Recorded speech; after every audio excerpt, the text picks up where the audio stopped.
So maybe I'll introduce you. So the next lecture will be led by Artan Sheshmani, so from Harvard, and this is not the first year visit to Novosibirsk. Yes. So Yeah, indeed. so please start.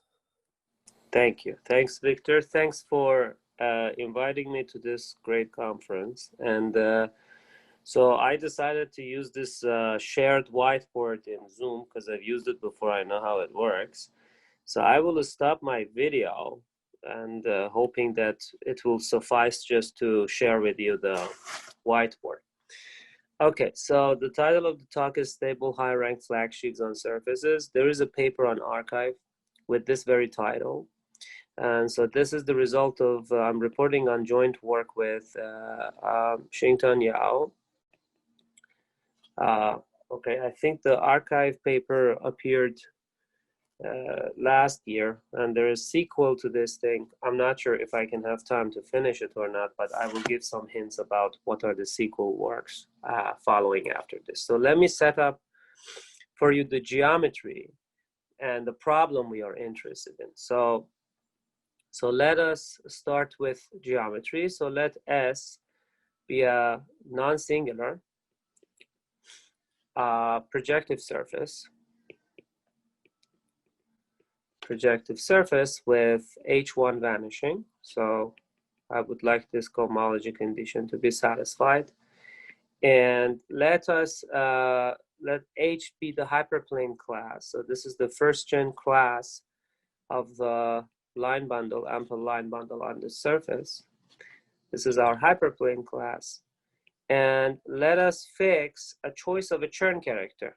From the cohomology theory of this surface, I choose a choice of a Chern character. So let us define nu to be R, a tuple of R gamma M, a tuple in cohomology theory of the surface, the 0 and the second and the fourth cohomology theory, rational cohomology theory of the surface.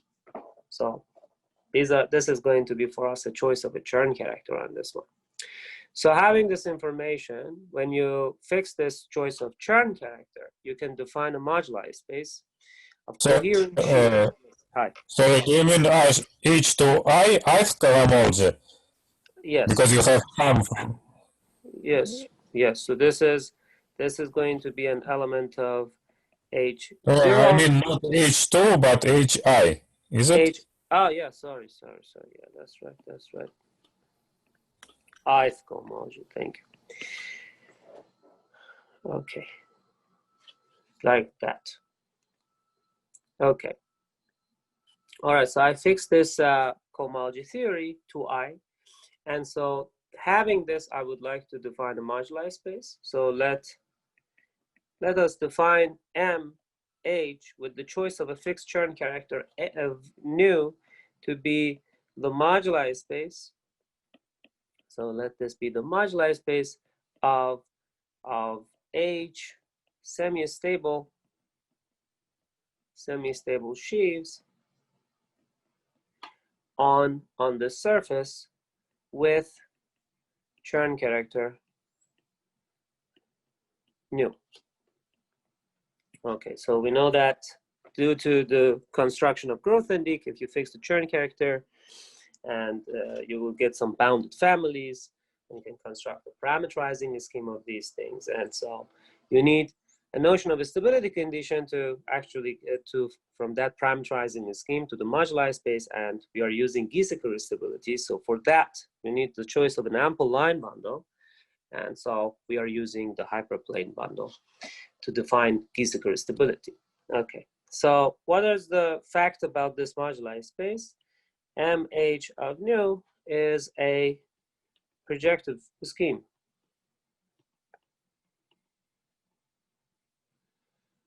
And we assume that, for our purposes, we assume that slope semi-stability with respect to this ample line bundle is the same as implying a slope stability. So we don't have a strictly semi-stable sheaves in our analysis.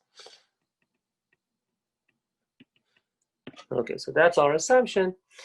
And we also need to assume, for our purposes, since we would like to define invariants associated to this moduli space, we would like to assume that MH of nu admits a universal family.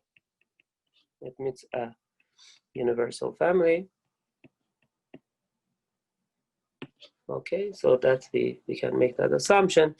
In fact, so let me see next. So how should I go to the next page?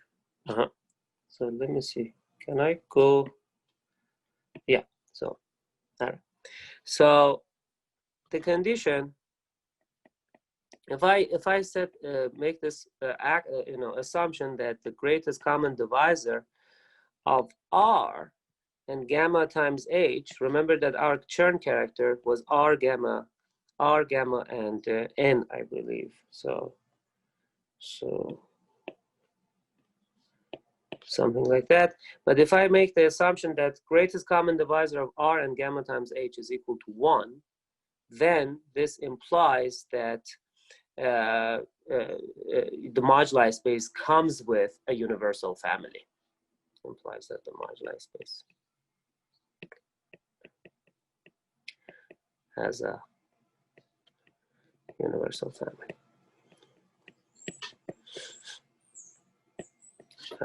Okay, so that's that.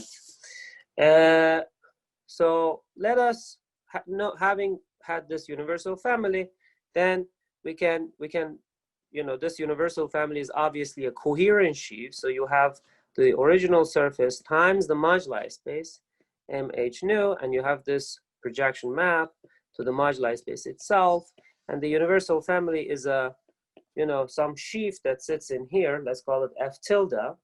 And then the way you're going to use it is that you can use the universal family to construct an object in the derived category of the moduli space, which you could use to define invariance. So what is that object? So F is living in the category of coherent sheaves on S times MH nu, F tilde. You can look at, or actually also bounded derived category of that. So you can look at the R hom, F tilde, comma, F tilde, and you can look at the trace-free R homs like that. And then via this projection map, you can send this thing all the way to the moduli space. So this will be an object in the bounded derived category of the moduli space itself, MH of nu. Sorry, I mean, sometimes I'm putting H as a subindex, sometimes I'm putting it as a superindex, so forgive me for that.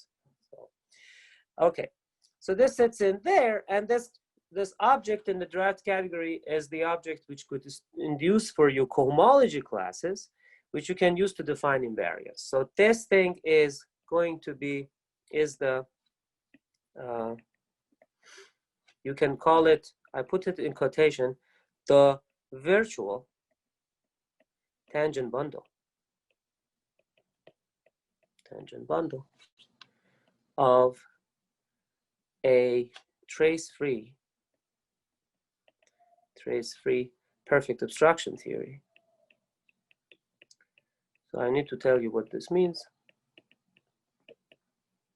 Obstruction theory on this moduli space. So what is the virtual tangent bundle? If the moduli space was some smooth scheme, projective scheme, then some object that looked like R hom F comma F would have would have cohomologies given by you're looking at higher direct image sheaf basically. So you have, for these sheaves, you would have homomorphisms or automorphisms of the sheaves, obviously, and then you would have, and the trace-free part actually takes care of that. So because these sheaves are stable, automorphisms of these sheaves are C, the complex numbers, and then the trace-free part will in fact not have that. So you have taken that piece out. So the only thing that you will be left with would be the X1, F comma F. And the X1, F comma F over this smooth scheme, which is your moduli space, would be the tangent bundle of your moduli space. Since the sheaf F tilde is the universal sheaf, if you look at any point in the moduli space, you look at this, for instance, this object, F tilde F tilde, and you look at fiber of this object over a point in the moduli space, something like this, then that would give you the tangent space to the moduli space at that point. And that tangent space is captured by deformations of the sheaf, which is represented by that point P in the moduli space. That would be the honest tangent bundle of the moduli space then. However, the situation here is that the moduli space is not necessarily smooth, and this object, Rhom, this has higher cohomologies. So there is X2 as well. And so those are obstructions to deformations. That's why we call it the virtual tangent bundle. It's not really a bundle. It's some element that has higher cohomologies.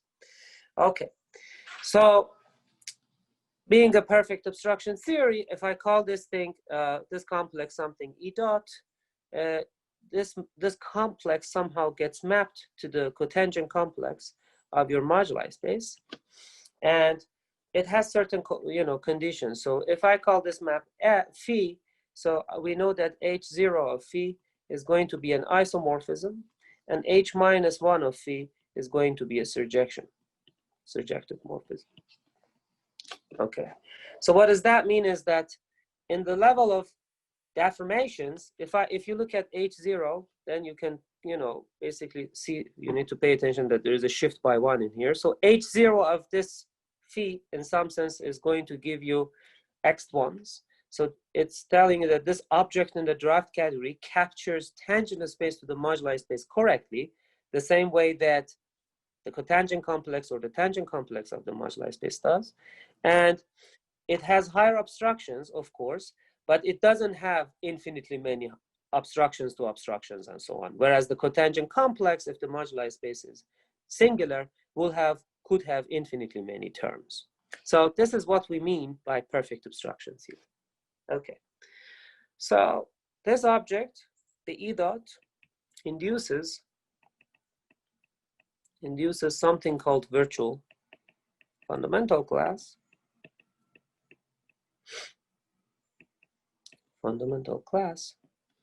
which I will be denoting by MH of nu, virtual, basically. And since the object in the derived category is trace-free, I can call it also the zero. Actually, I can put it there. Okay, so this is a theory about a complex, smooth, projective surface, S, and you have fixed Chern characters on this one, cohomology theory of the surface. You're looking at sheaves, you have a moduli space, you can construct a virtual fundamental class, and maybe integration against this virtual class gives you invariants. So this is a surface theory. Okay, so now let me go to another theory, which is related to this surface theory, but it's a theory about the threefold. So now let L be a line bundle on S such that this vanishing condition is satisfied. So sections of L times canonical bundle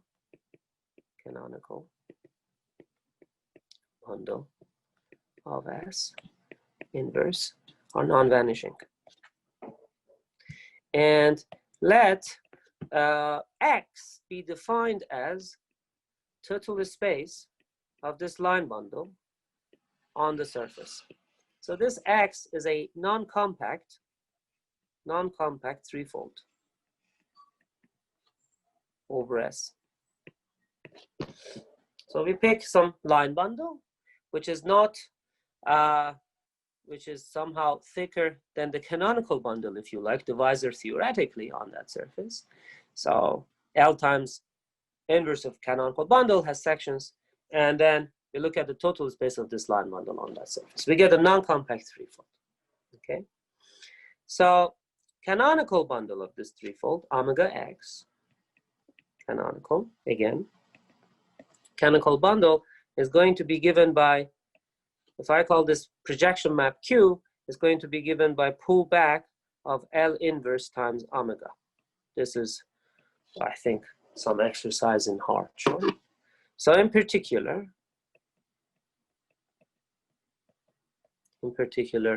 if L, the line bundle we chose, is canonical bundle of the surface itself, then you can see that omega of x becomes structure sheaf.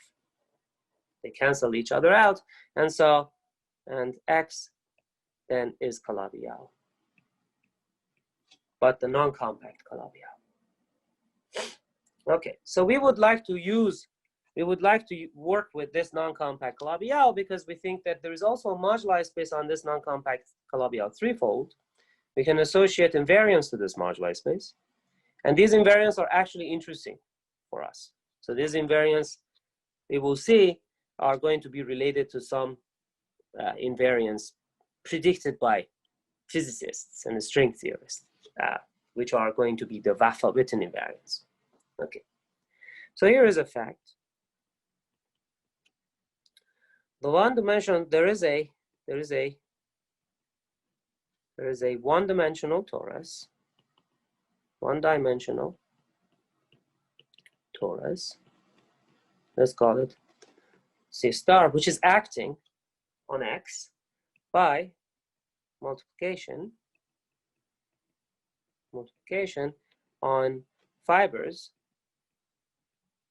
of this map Q. This is my map Q here. Okay, there's a torus acting on those fibers. It's dilating the fibers of the line bundle, so that, again, Harshorn tells you that if you push forward via this projection map Q, the structure sheaf of the non-compact threefold, you will get some sum of these terms, L to the minus I tensor with T to the minus I. And I need to tell you what T is.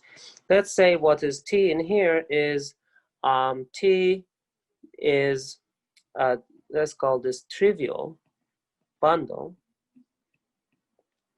on S with C star action weight, with C star action weight 1 on the fibers. Okay, so this T is a trivial bundle on the surface. You can think of it as O, really, sheaf theoretically, but it has non-trivial equivariant structure. So in some sense, I'm putting it in here so that later I'm going to read off whatever term is getting coupled with this T, in which weight space this thing is going to be sitting at. So this is basically just telling you, because you have this non-compact Calabi-Yau threefold, your non-compact threefold in general for any choice of line bundle. If you have a sheaf upstairs, you push it downstairs, then it will be a module over the symmetric algebra of the fibers. And so the fibers are being acted on by the C star. So down there, this infinite sum that you see is going to be a graded module. So each term in this infinite sum, at least here, is going to be some L to the minus I, and then these L to the minus I will be sitting in degree I as a weighted module. And this T is going to keep track of that. Okay. All right, so this will be useful later. I mean, at this point, it's not necessarily, doesn't seem to be useful, but keeping track of the weight of these modules is going to be helpful later when the module is going to be more special than just the structure sheaf. Okay, so let us continue. Now, I told you a story of a threefold and a story of a twofold that is sitting inside this threefold as a zero section of a line bundle. So let us define this co-C of X as a subcategory of coherent sheaves on this non-compact threefold. Let this be the abelian category of compactly supported coherent sheaves. Compactly supported coherent sheaves. So this really is what I'm saying. This co-C is the compactly supported. And so remember that I have non-compact threefold.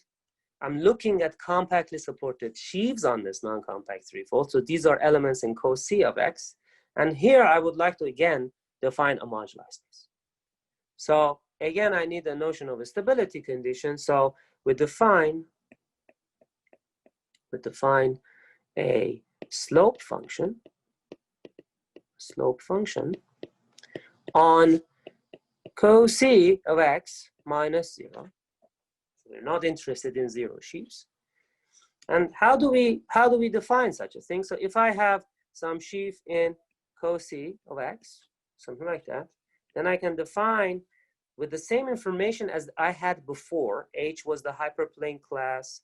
This was the C1 of O, S of 1 with respect to this one. In the hyperplane class on the surface, I can define a notion of a slope for this sheaf, which is I can take the C1 of Q lower star of E times H divided by rank of Q lower star of E. And what is Q again? Q is the projection map from X onto S. And X is the total space of line bundle L on S. So whatever number you will get here, this will be could be a rational number, or it could be infinity. Why it could be infinity? Because rank of the Q lower star of E could be 0. So for instance, if you have your surface, something like that, this is your S, this is your line bundle, like that, this is your ambient threefold, and you can have some kind of a sheaf which is supported on a curve. It could be a curve, honest curve on the S, but it could also be a curve that is somehow having some kind of deformations or thickenings outside of the S. Now that's more interesting example. So you could then have a sheaf which is supported on this thickening or thickable curve over the surface. This is an honest coherent sheaf. Set theoretically, it's compactly supported because topologically it's supported on a one-dimensional subscheme of S, and S is compact, okay? And then its torsion, even as a module over the structure sheaf of the surface, it's torsion. So its rank after being pushed forward to the underlying surface S is 0 because it's not supported everywhere. In that situation, this number in here will be 0, and then your slope could be infinity. So that's fine for us. We are going to allow that. Okay, so if there is any questions, by the way, you can just stop me whenever you like. Okay, so this defines mu h of E defines a slope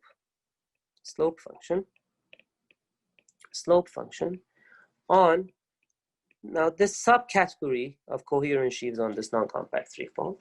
And the slope function is what Grothendieck needed to construct the moduli spaces and parameterizing the schemes. So let us now define a new object, a new space. The original space I called was MH of nu, but now I'm going to add more decorations to that space. Like, let's call it ML of H of nu, or actually maybe L is bad choice of wording, so MX, because X is the total space of L. So let this be the moduli space of mu H stable sheaves E in compactly supported category of compactly supported sheaves on X with, okay, with the churn character of the push lower K lower star of E to be equal to nu. So because we have a hybrid theory, because there's a compact surface sitting inside a non-compact threefold, in some sense, we are looking at sheaves on the ambient threefold, but everything we'll need to construct a moduli space is going to be captured by the information of these sheaves as we push them forward onto the surface. So the slope of the sheaf is, is computed using the polarization on the surface, the rank, and everything basically in the numerator and denominator of this slope is going to be captured after you pushed forward everything onto the surface. Everything is measured on the surface. And this is actually a very important point later on when we like to define a notion of well-defined obstruction theory on this moduli space. Okay.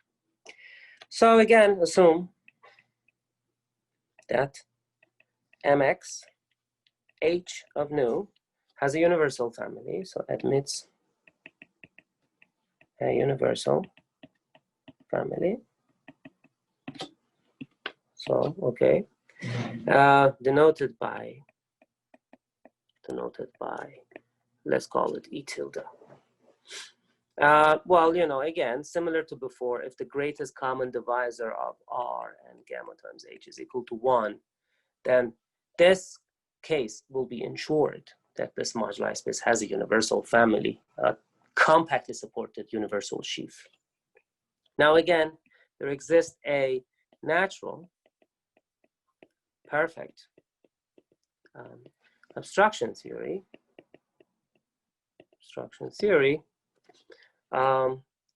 which is really an object in the bounded draft category of the moduli space of torsion sheaves on this non-compact threefold. So let's put it like this, together with a map to the cotangent complex of this moduli space.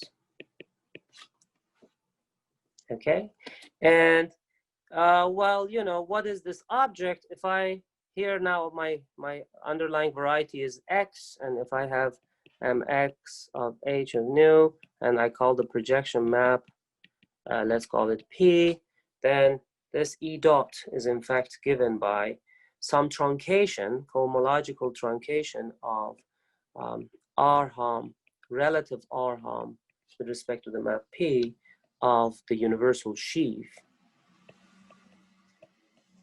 and together with the shift.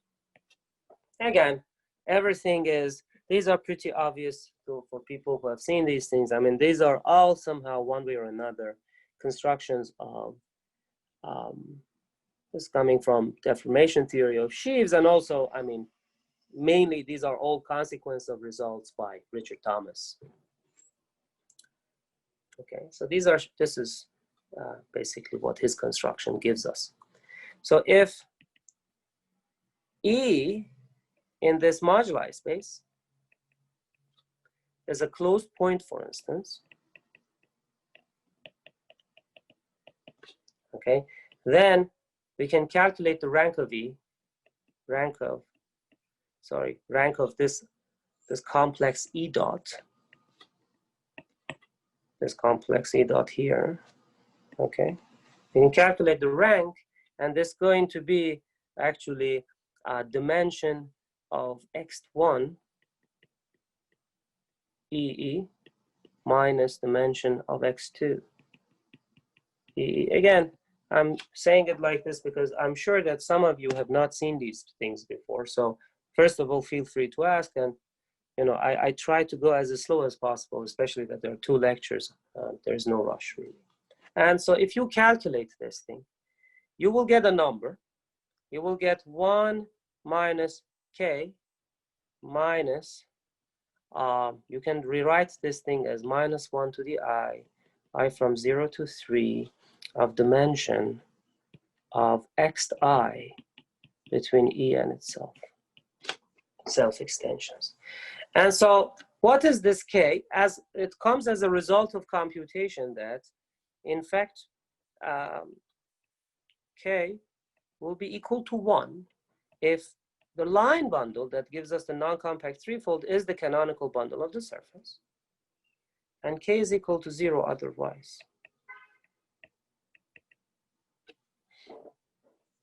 Okay, and so, you know, this is nothing but the self-Euler form of this E with respect to itself. So this is the Euler form of E with respect to itself. Okay, so okay, so what other facts can I tell you? So rank of E dot is going to be, from this calculation, calculating this number K, rank of E dot is going to be 0 when L is going to be equal to the canonical bundle of the surface.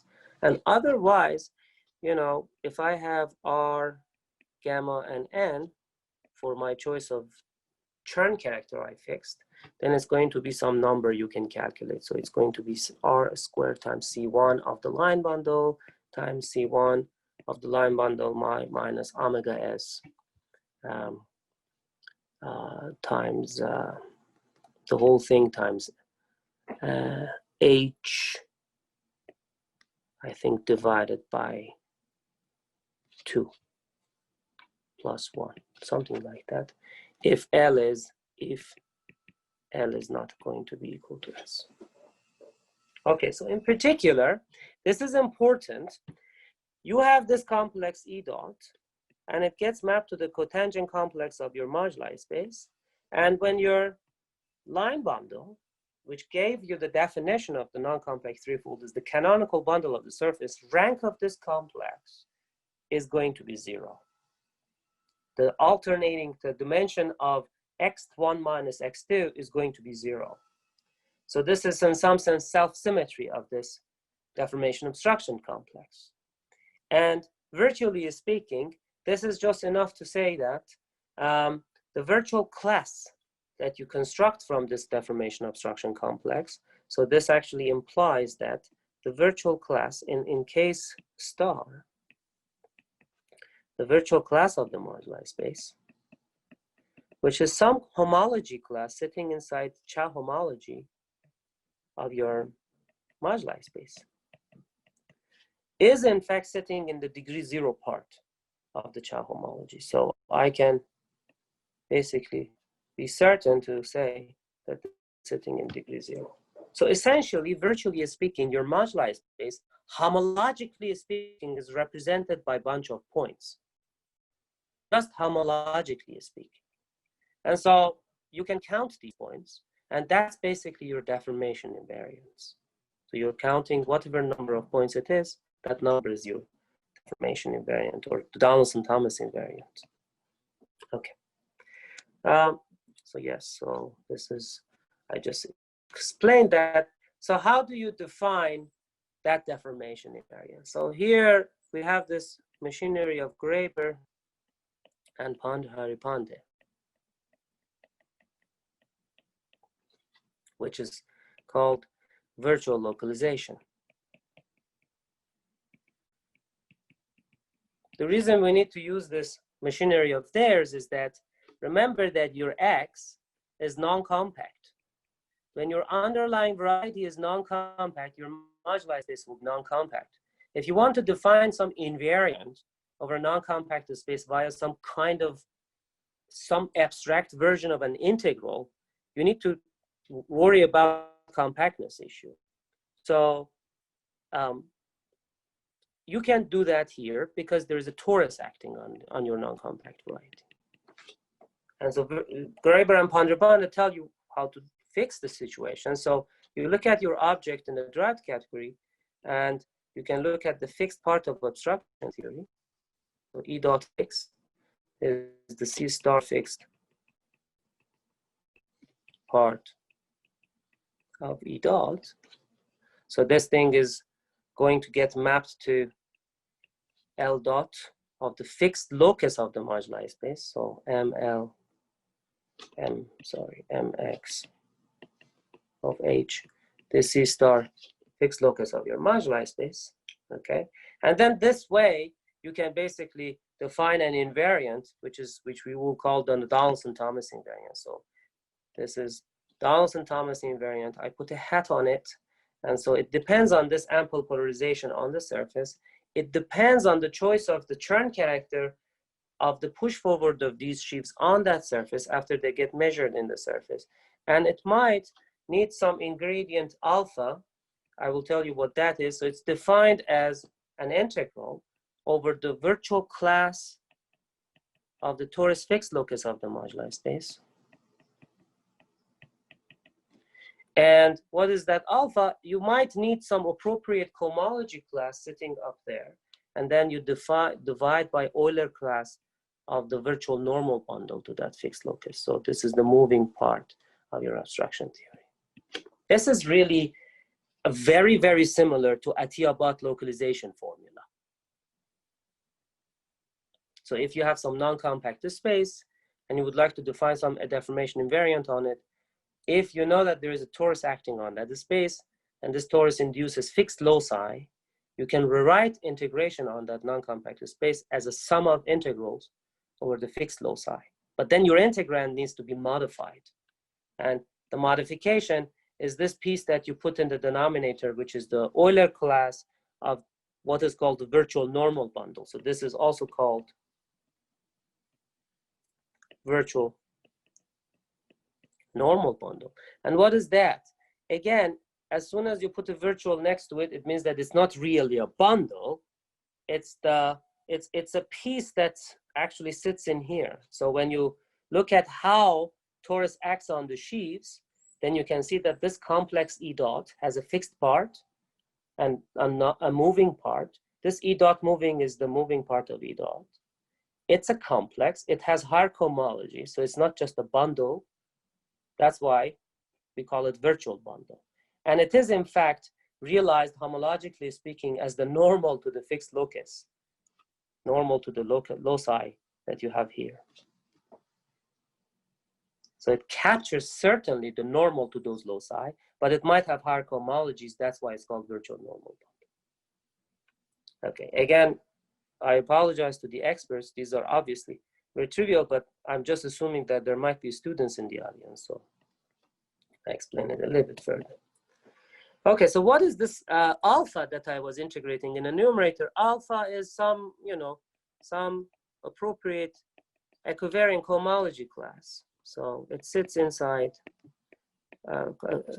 C star equivariant cohomology theory of my moduli space with rational coefficients. And I might need to actually localize with respect to some equivariant parameters, so localized. And so this is a ring, and it does make sense to localize rings, and I can localize it at S, which is some equivariant parameter. So cohomology theory, you have seen these things before. Okay, so now I can make some remarks about this invariant. Remark, if mx of h nu is compact. What if it is compact? It could be. If this is compact, then this invariant that I just defined, dt hat of x h nu is equal to just integral without needing to divide by Euler cross of the virtual normal bundle to the fixed loci against mx of h virtual. Okay, so in fact, it turns out that this is going to be the case. So this, you can obtain this result via virtual localization of Graeber and Ponder bundle. Okay, via virtual localization formula. Okay. Do we have such a situation? In fact, this would be the case. This would be the case. When this line bundle I picked, see, it has a first-gen class which when I intersected with the hyperplane bundle, it becomes negative. Then that means that my sheaves really, my compactly supported sheaves in this moduli space really are just OS modules. They don't thicken out, and so that also means equivalently, it means all sheaves are scheme theoretically, even not just stat theoretically, but the scheme theoretically supported on S. So all compactly supported sheaves in this non-compact threefold are OS modules. Okay, this is a little bit boring situation, but nevertheless, as a moduli space over the surface itself, this moduli space is highly interesting. But it's a bit more boring than looking at torsion sheaves on the base surface, which are allowed to deform outside of the surface into the non-compact threefold. That's a little bit more exciting theory. Okay. Because there are 2 lectures and we are going slow, so let me mention another fact about this. So here is another remark. If the line bundle is the canonical bundle of the surface, which means that your X is Calabi-Yau 3 by the analysis of Hartshorne, then one can define invariants. Invariants.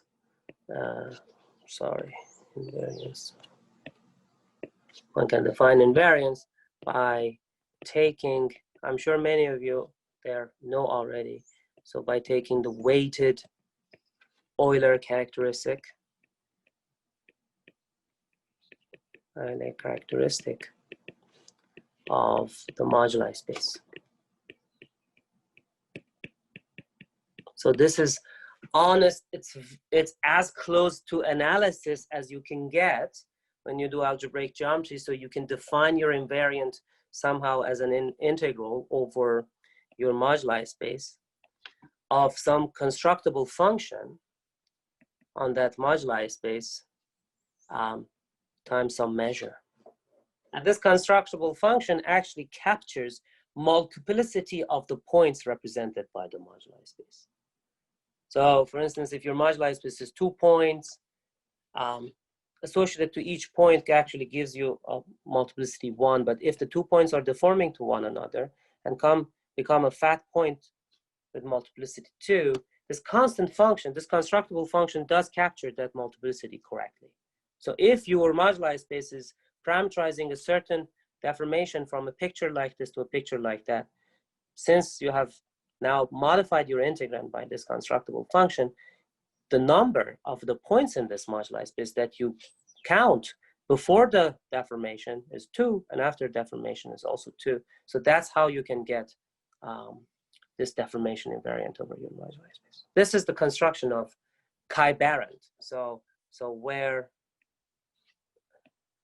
nu of m is Barrant's constructible function. Constructible function.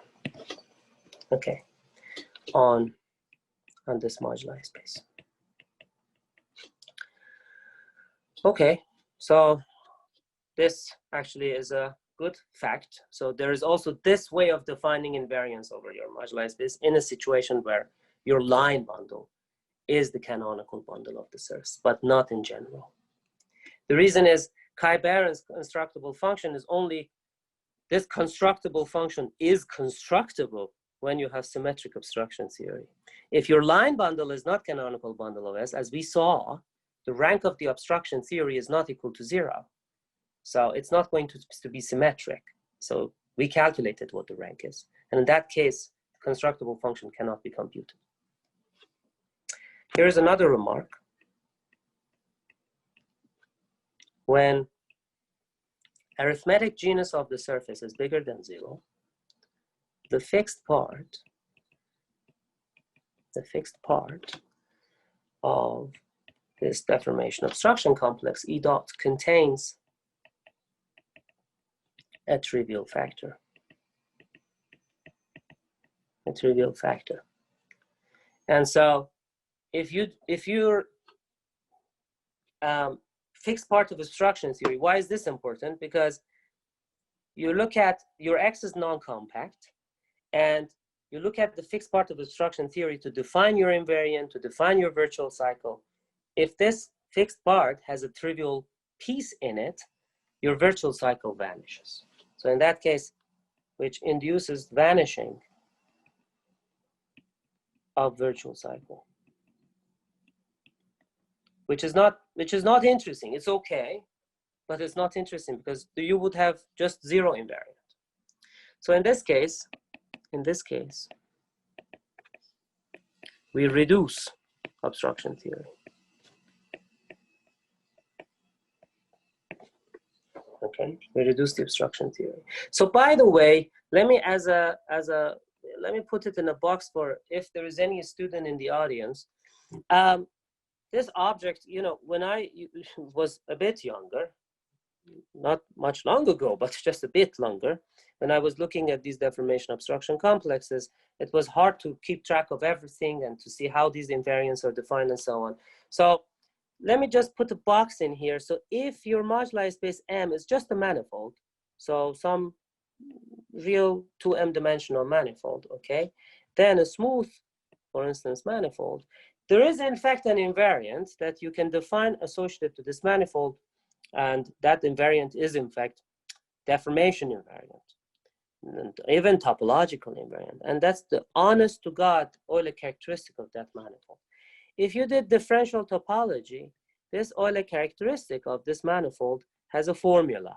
It is top Chern class of the tangent bundle of your manifold integrated against your manifold, or maybe with the minus or something like that. Okay, so here our space is non-smooth. So M for us is non-smooth. So what really we are doing in here, we just look at this integral and we realize that in terms of intersection theory, this integral is nothing but collapsing an element of homology theory of our manifold, which is the fundamental cycle of the manifold, capped with this cohomology class. And this cohomology class, this guy sits inside cohomology theory of our manifold. And everything is so good that, I mean, the two classes, the homology class and the cohomology class, have the same degree. So when you cap them to each other, you will get a number. So we are doing the same thing in here, but M is non-smooth. It could be ugly looking. It could have multiple components. Components could be non-equidimensional. So homologically speaking and abstractly speaking, we just produce some cycle, and we call that cycle virtual cycle, and that represents our moduli space with the correct expected dimension in terms of Korenishi theory. So then, to define the invariant, we cap that cycle with some appropriate cohomology class alpha. And that's going to be our notion, similar notion to the virtual notion of the Euler characteristic for our moduli space. Now, all I'm just saying in here is that if our moduli space is non-compact, but it has compact loci induced by an action of a torus, we can look at the C star fixed loci and add over those things. But then we need to modify your integrand, and so here you need to divide by the virtual normal bundle. This is exactly a Tiabat localization formula. So just so that you know, for those of you who have not seen this thing before. Now, how is this? What does this have to do with the cotangent? This object in the derived category. In the smooth case, tangent bundle. If I look at just the cotangent complex of this manifold, cotangent complex for a smooth manifold is just the sheaf of differentials on that manifold. So that's the cotangent bundle. And top Chern class of the cotangent bundle with the minus sign is the tangent, top Chern class of tangent bundle of that manifold. They're dual to each other. So object in the derived category that induces for you your integrand would be the cotangent complex itself, or the cotangent sheaf itself. But when your space is non-smooth, the object that induces your cohomology classes, your integrand alpha and all other things, is not the cotangent complex, but is some kind of approximation of the cotangent complex. So it has a map to the cotangent complex, but with some certain nice properties. So that's all that we are doing, okay? Okay. Now, the point that in the previous slide that I said, maybe the edot fix, so this thing gets mapped to the cotangent complex of the torus fixed locus of my moduli space. What if edot fix has a trivial piece inside it? Trivial piece inside. If you have such a situation, then you are taking some cohomology. In fact, the cohomology will be exactly H1 of edot fix dual. And you will be integrating that. That will be your class alpha. Maybe you are dividing by something and you're integrating against the virtual cycle. If edot fix has a trivial bundle on it, if you take the H1 and you get some trivial bundle over there, then the top Chern class of that, so H1 of a complex of sheaves is a sheaf. It's not a cohomology class. So here we are doing sheaf cohomology. So this will be a sheaf. And then you take the top Chern class of that sheaf, but there's a trivial bundle in it. That's why you get 0, because top Chern class of trivial bundle is 0. So then your invariant will be useless or less exciting. And that's why you need to take that piece out. So we make sure that somehow we get some interesting complex, again with a map to the cotangent complex that doesn't have that trivial piece in it. So what is that? So going back to the discussion, we need to reduce E dot by taking out trivial piece in E dot fix. And that's some kind of routine thing, kind of machinery, I mean, technique in derived category. So you have, this is your X times the moduli space. It gets mapped to mx of h. I call this map P, but then there is a projection map from X to S times the moduli space, right? So you can have this one too. And in fact, you can project on the same space.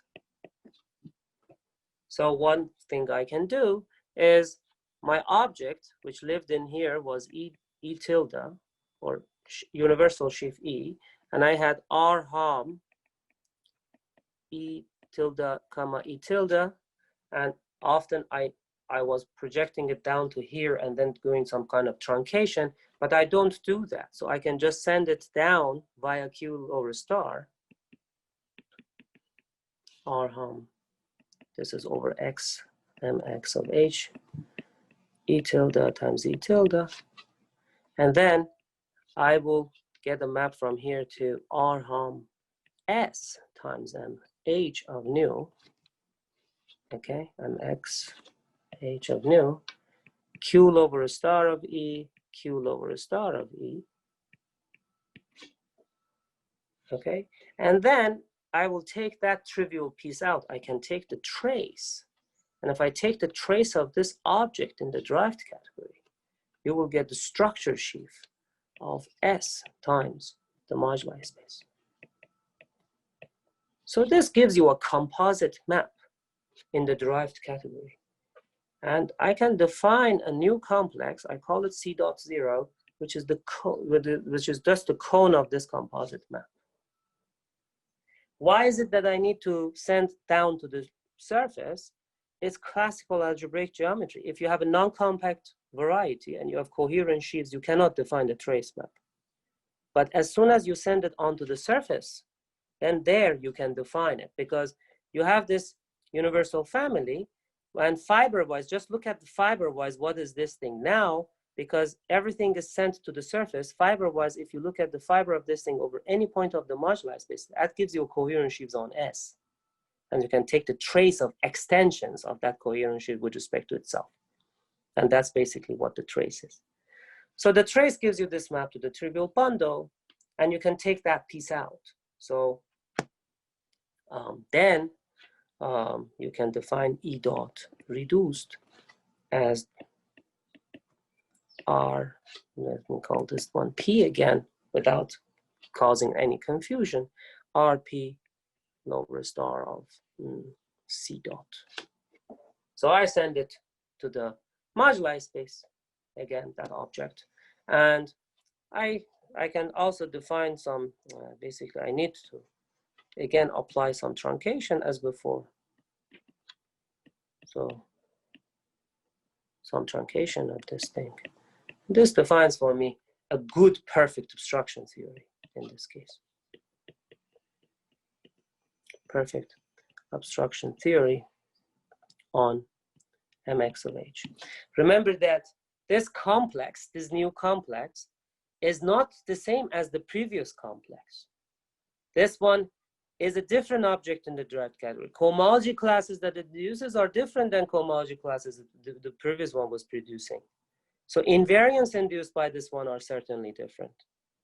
If I just use the original complex in situations where an arithmetic genus of the surface is bigger than some big number, I would get 0 as my invariant. That is an invariant.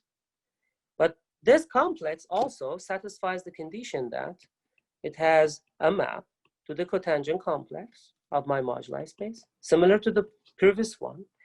This map, I call it phi prime.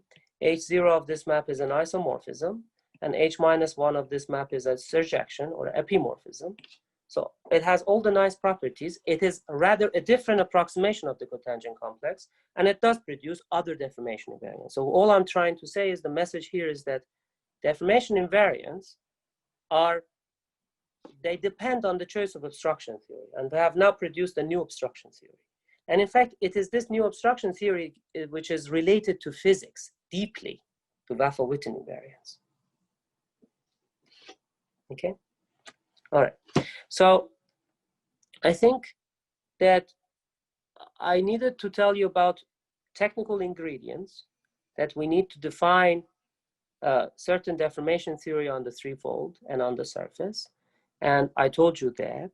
And then tomorrow I make connections to Vafa-Whitman invariants in physics, Tanaka-Thomas invariants. Now we have all the technical ingredients. All now I need to tell you a summary of results and what kind of invariants these things are. Are they cool? Are they not cool? Are they useless?